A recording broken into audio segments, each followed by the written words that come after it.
So Jamal, let me start with you. You think when we look at what we've heard from Trump over the past few days, it is a sign that his team, his core team that is working to get him elected, even though I know there are cracks within that team of, factions, but the group, that they're concerned. Why?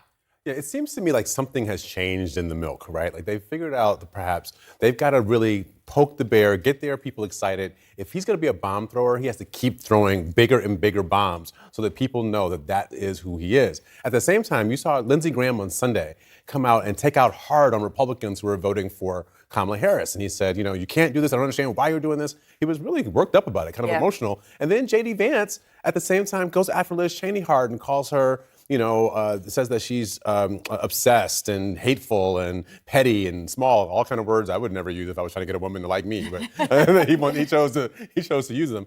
So it seems to me like maybe this Liz Cheney, Kamala Harris tag team they have going on might be working in some fashion. They're terrified of it. So we saw in the GOP primaries as many as 20% of voters turned out actively, high propensity voters, to vote against Donald Trump and cast votes for Nikki Haley. Even after she dropped out, they still turned out in Pennsylvania. So if even a fraction of those, even less than half of them, end up deciding they'll bite the bullet and vote for Kamala Harris, a Democrat for the first time, you're talking about significant margins of places that matter. And I just want to note that last week, Donald Trump was asked on Fox and Friends how he'd reach out to Nikki Haley voters. And he used the opportunity to insult Nikki Haley and talk about how he beat her so badly in the primary. Meanwhile, Kamala Harris is embracing Liz Cheney wholeheartedly. Right. I think it's a strategy that works, and he can't bring himself to be the bigger person. Oh, and interesting, and we're talking, that obviously impacts a whole group of voters, not just women voters. So I don't mean to imply that. I am curious, though, Aaron, your view on what we've heard in these past few days, whether it be the Arnold Palmer or the, jokingly calling the podcast host, that was friendly territory, stupid, or the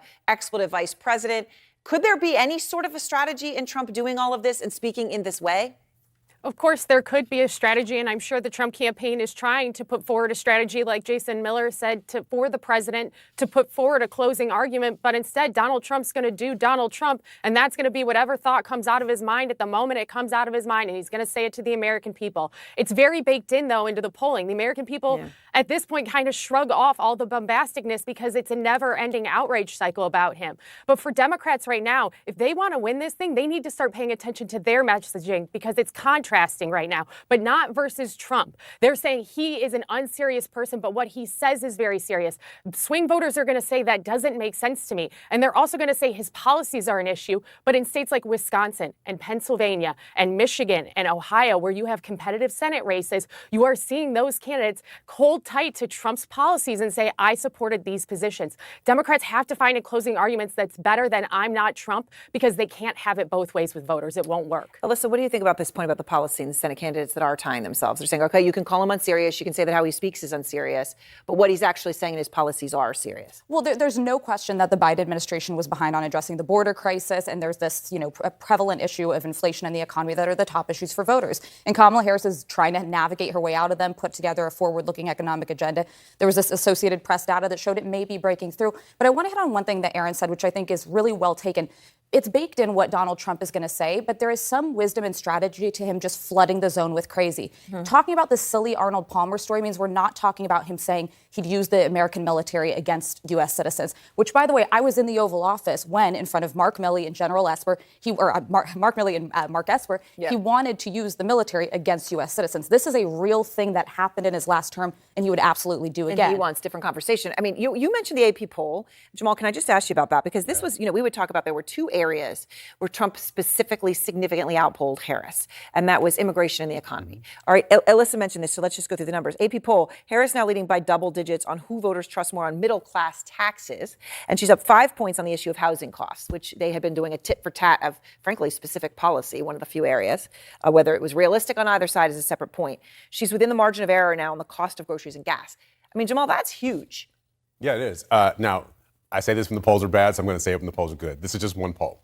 But if this direction is real, what we're seeing is Kamala Harris closing the gap on economic numbers. That is very significant, because if she's moving toward Donald Trump and either tying him or getting a little ahead, plus you add in abortion and you add in democracy, which is the key points that some of her voters are saying they want to vote on those issues. If that happens, you start to lose a path for Donald Trump on Election Day to get people to want to vote for him. What is the argument if they think Kamala Harris is as good as he is on the economy, and we don't have to have foolishness on TV every night when our kids are in the kitchen while we're trying to make dinner? So, and it is different groups. I mean, Aaron, on the economy, Trump's clearly noticing it, right? He had originally been the one who brought up the idea of not taxing tip income when he was trying to win over Nevada voters. Recent swing state poll today, showed Nevada tied a dead heat 48-48. But he's been, trying to reach out on economic issues when he thinks it can move the needle. He clearly sees a problem there. I just want to play this exchange today that he had about eliminating federal income taxes. Do you think it's possible to find a way to eliminate federal taxes? There is a way. No tax on Social Security benefits for our seniors. No tax on overtime. We will make interest on car loans fully deductible. We will have no tax on tips. Okay, Aaron, obviously those are big promises. A lot of people like what they hear on that. It's all completely unreasonable to happen in a short time frame, if ever. Just that's the economic reality. Some of them, though, could. I mean, does Trump mean what he says here? Or is this now just, I'm going to give a laundry list of every single thing I can think of?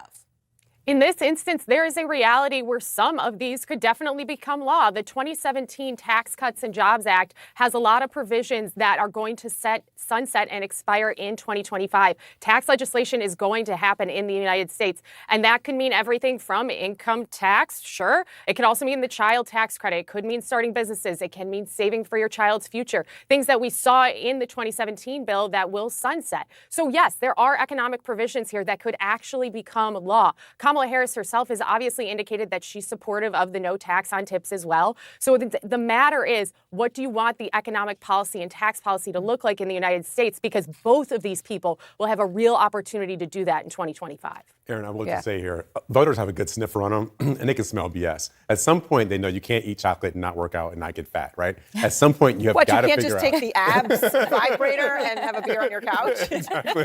At some point, you got to get money into the government to pay for the things that we have. So if you're promising to take away all the taxes, how are we going to pay for our government? Well, I mean, Alyssa, can I ask you one thing about what happened at McDonald's? You had Tim Walz on The View today, and I know you were talking about the McDonald's visit, At a fundraiser, he slammed Trump's visit by saying he looked as dumb as I thought he would, which, I mean, might not be, this is the same crassness of Trump, but, this is the discourse that we're hearing now. And he had an exchange with you about it, and I wanted to play it.